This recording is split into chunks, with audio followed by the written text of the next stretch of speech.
All right, so you're here because uh, you're hearing all this buzz about populism. Yeah, it's everywhere these days. It really is.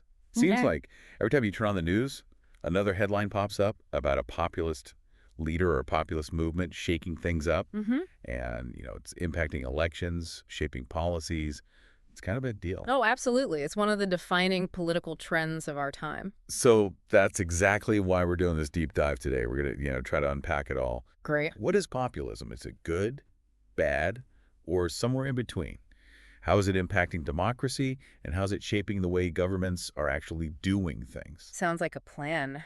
It's a complex topic, that's for sure. It is, but I think we can break it down. So first things first, the million-dollar question. What exactly is populism? Okay, so imagine a stage.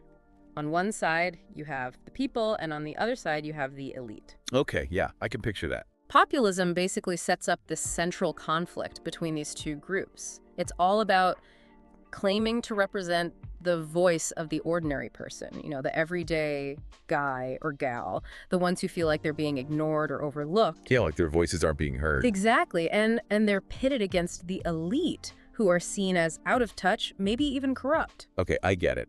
So it's that classic us versus them narrative.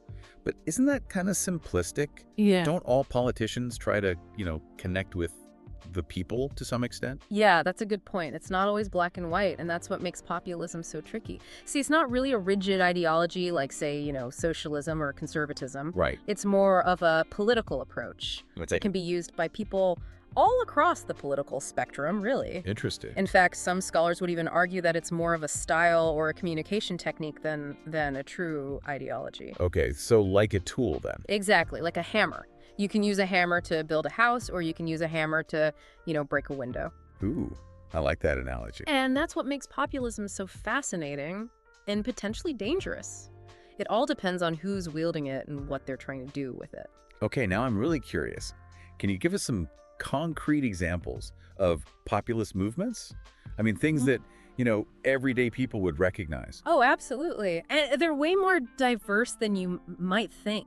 Think about those Latin American leaders promising to, redistribute wealth to the poor, Right. or European politicians rallying against immigration, or even think about that. Well, someone who recently shook up American politics by promising to, quote unquote, drain the swamp in Washington. Oh, yeah, that definitely rings a bell. Yeah. See, populism is everywhere. Okay, so it's all over the map. So these movements, they're clearly tapping into some pretty intense emotions. Oh, yeah.